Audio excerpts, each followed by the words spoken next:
Hello students, today we will do the exercises of chapter number 8, a gift for Afri. So come to the page number 84. Yes, your topic is expand words. Some words are usually used together. कुछ words ऐसे हैं जो हमेशा साथ में use किए जाते हैं. For example, keep a promise, make a promise, work hard, study hard, है ना. कीप अ प्रॉमिस, प्रॉमिस के लिए हम कीप और मेक इन वर्ड्स का साथ में यूज कर देते हैं. कीप अ प्रॉमिस यानी अपना वादा रखिए, और मेक अ प्रॉमिस यानी कि वादा कीजिए, प्रॉमिस कीजिए. डू अ प्रॉमिस नहीं होता. ओके. इसी तरह से वर्क हार्ड होता है, स्टडी हार्ड होता है, स्लीप हार्ड नहीं होता. Okay. Now read what Afri's mother says to her. Afri की मदर उससे क्या कहती हैं. अब इन सेंटेंसेस को आपको रीड करना है. Fill in the blanks with the correct words from the brackets.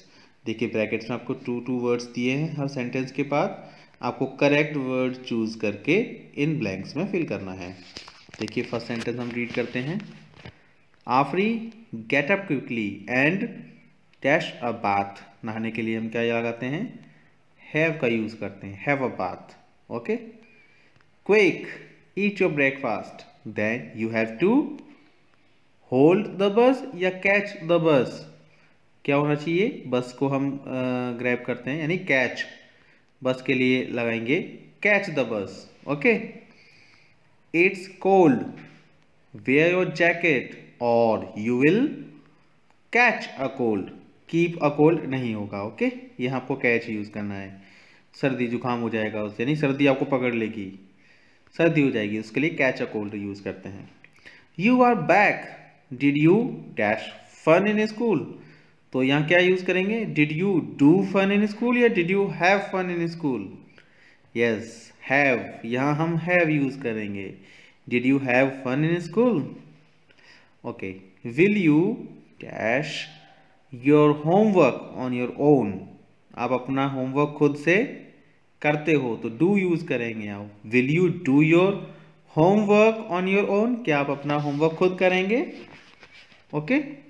Let's take a break या मेक अ ब्रेक. ब्रेक, हमें ब्रेक लेना है तो हम क्या लगाएंगे, टेक का यूज करेंगे. Let's take a break. Next last one, let's take a taxi. या हैव अ टैक्सी नहीं, हम खाने पीने की चीज़ों के लिए हैव लगा देते हैं. जो डेली यूजेस की चीज, कुछ वर्क हमारे ऐसे होते हैं जैसे कि नहाना, है ना, या रेस्ट करना, तो उसके लिए हम हैव का यूज कर देते हैं. लेकिन जब टैक्सी की बात आ रही है तो हम टेक अ टैक्सी करेंगे. Okay. Next topic, say it right. You have learned that words are made up of one or more syllables. हमने आपको पहले भी एक चैप्टर की एक्सरसाइज में बताया था कि जो वर्ड्स होते हैं वो कुछ एक या दो से ज़्यादा सिलेबल से मिलकर बने होते हैं. Some long words can have 4 syllables. जो ज़्यादा लंबे वर्ड्स होते हैं उनमें 4 सिलेबल्स भी यूज़ किए जाते हैं. कैसे, देखिए. से दीज वर्ड्स अलाउड. ये जो वर्ड्स दिए हैं आपको इनको अच्छे से पढ़ना है.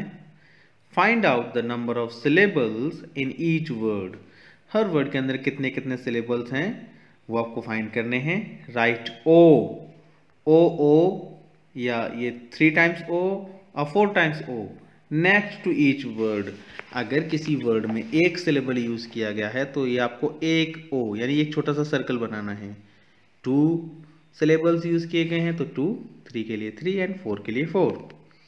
सिलेबल्स होते क्या हैं, in a word a vowel and usually one or more consonant sounds together form a syllable. यानी किसी वर्ड के अंदर एक वोवल और एक कंसोनेंट मिलकर जो साउंड बनाते हैं उसको बोलते हैं सिलेबल. जैसे कि फर्स्ट वाला देखिए, हम पढ़ते हैं. इस वर्ड को कैसे पढ़ेंगे, पेयर. पेयर जब रीड किया तो वोवल साउंड इसमें सिर्फ एक ही निकला, इसलिए यहाँ पर एक सर्कल हम कर देंगे पेयर के लिए.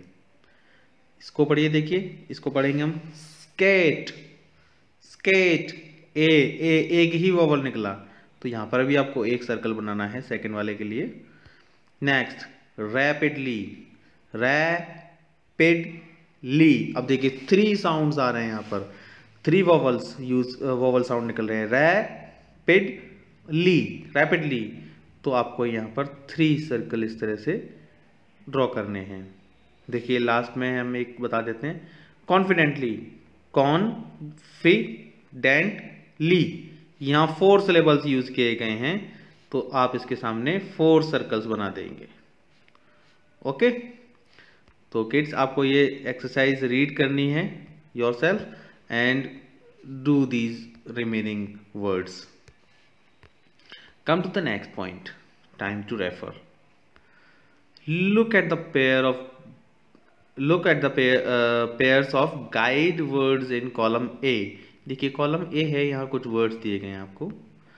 हेल्प आफरी, आफरी की आपको हेल्प करनी है। Match each pair to the words in column B। Column B के अंदर जो वर्ड्स दिए हैं उनके साथ मैच करने हैं। यानी देखिए फर्स्ट वन आपको दिया है शेप, फिर है स्नूज। ये दोनों वर्ड्स S से स्टार्ट हैं, तो इन सभी ग्रुप्स में देखिए एस से स्टार्ट होने वाले जो वर्ड्स हैं वो आपके ये वाले हैं, दीज, इसलिए इसको इससे मैच किया गया है। और फिर क्या करना है, then write these words in alphabetical order in column C. Column C के अंदर आपको इन्हीं वर्ड्स को अल्फाबेटिकली ऑर्डर में लिखना है। तो देखिए शेयर, स्केट एंड स्लिप। अब यहाँ पर पहले स्केट लिखा था, फिर शेयर लिखा था, उसके बाद स्लिप लिखा था, लेकिन जब कॉलम सी में लिखा गया तो पहले शेयर किया गया, शेयर को पहले लिखा गया। क्यों, ऐसा क्यों हुआ? क्योंकि देखिए शेयर जब हम लिखते हैं SHARE, जब हम अल्फाबेटिकली अरेंज करते हैं तो देखते हैं कि दूसरी स्पेलिंग के ईच लेटर्स को ध्यान से देखना। देखिए फर्स्ट लेटर दोनों में एस है, तो ये तो एस, इससे हम गैस नहीं कर सकते कौन सा लेटर पहले आएगा, कौन सा वर्ड पहले आएगा। अब नेक्स्ट लेटर को देखेंगे, यहाँ पर है एच, यहाँ है के, तो अल्फाबेट में सबसे पहले के आएगा या एच आएगा? पहले एच आएगा, इसलिए यहाँ पहले शेयर लिखा गया और के बाद में आता है, इसलिए स्केट को बाद में लिखा गया। और एस के बाद एल के भी बाद आता है, इसलिए स्लिप को लास्ट में लिखा गया। ठीक है किड्स, तो आपको बाकी के भी ऐसे ही करने हैं। देखिए पेन, पर्स, इसको आप किससे मैच करेंगे? ये दोनों स्पेलिंग्स पी से स्टार्ट हो रही हैं, पी से स्टार्ट होने वाले वर्ड्स आपके ये हैं, promise, point and please.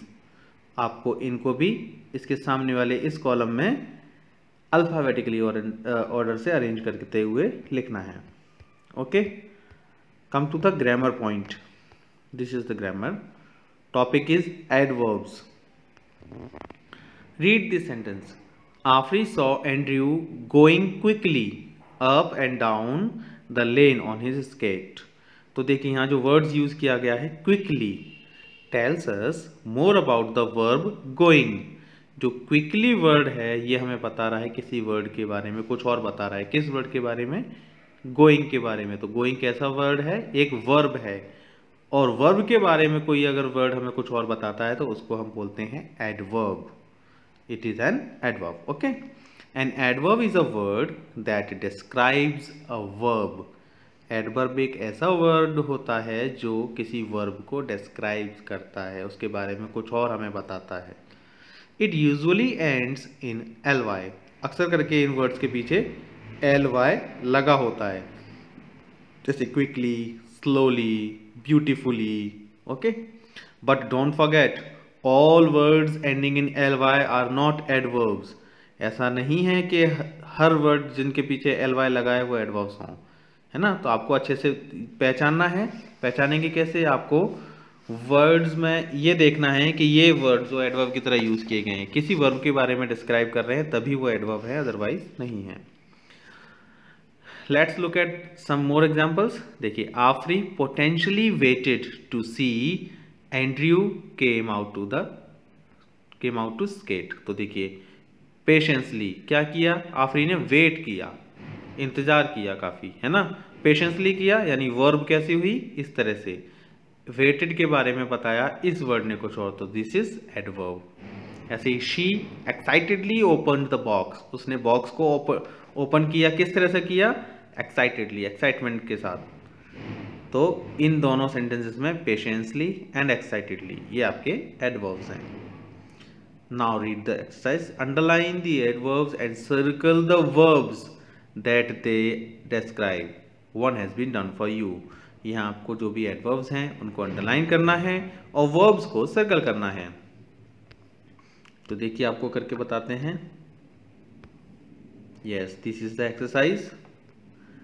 AFRI watched TV joyfully. तो देखिए वर्ब इसके अंदर वॉच्ड है इसलिए इसको सर्कल किया गया है, और जॉयफुली टीवी कैसे देखी, जॉयफुली, तो वर्ब के बारे में देखना, जॉयफुली क्या हुआ, वॉच्ड किया। तो जॉयफुली जो वर्ड है ये इस वर्ब के बारे में कुछ और बता रहा है, इसलिए जॉयफुली एक एडवर्ब हुई और ये एक वर्ब है। ऐसे ही अगला सेंटेंस देखिए, एंड्रयू स्केटेड स्मूथली, स्मूथली उसने स्केट किया था, है ना। तो वर्ब क्या हुई, क्या काम किया उसने, स्केट किया, स्केटेड, दिस इज वर्ब, तो उसको आप सर्कल कर देंगे। किस तरह से किया उसने स्केट, स्मूथली किया, इसको आपको अंडरलाइन करना है। ऐसे ही आपको ये बाकी के सेंटेंसेस भी करने हैं। Okay, we will meet in the next class with the next topic. Till then, bye bye, take care.